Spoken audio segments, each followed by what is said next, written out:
So welcome back to another episode of the Mostly Plants, and we back in the Gunshine State. And so as it turns out, there's a little botanic garden not too far from where I live. So here we are in the Mounts Botanical Garden in West Palm Beach, Florida. And it's a vibe right off the bat because I know you houseplant enthusiasts get moist off of this.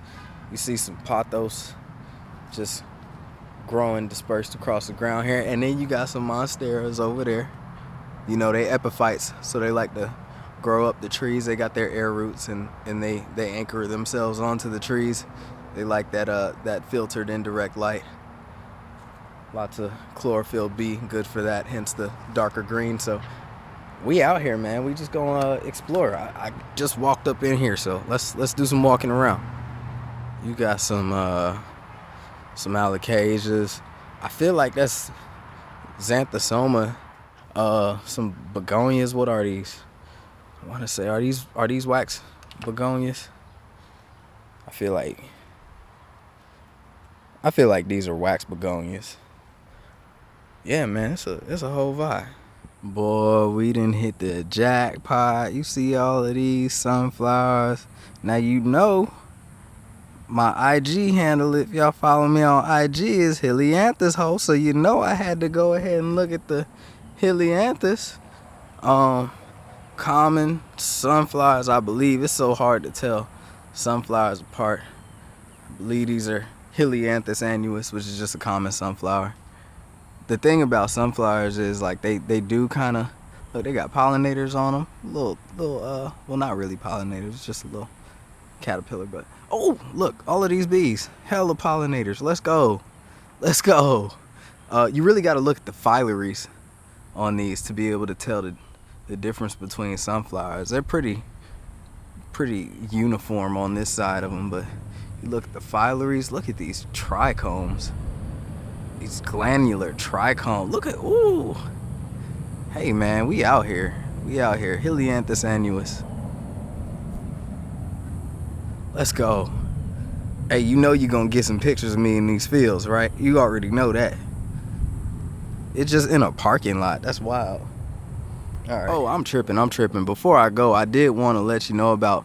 All right, so you know these Helianthus are in a family Asteraceae. You know, same as dandelions. Basically well, I'm not gonna say anything, but a lot of North American plants with a capitula or a flower head.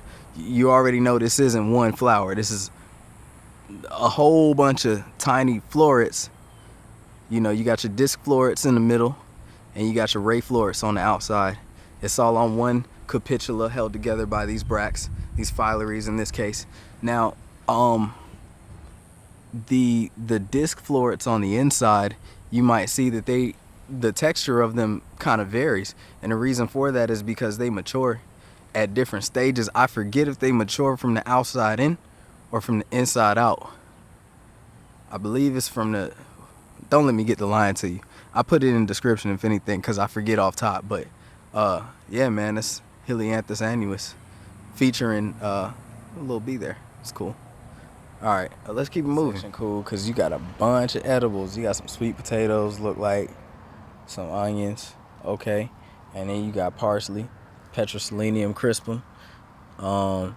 Now the thing about parsley is it's in the Apiaceae family, which is known to have a lot of edibles, but you got to be careful about plants in Apiaceae because while it has a lot of edibles, it also has quite a few poisonous plants. It got hemlock, it has false parsley, and a couple more. So, you know, you might mess around and die trying to eat something you think is parsley.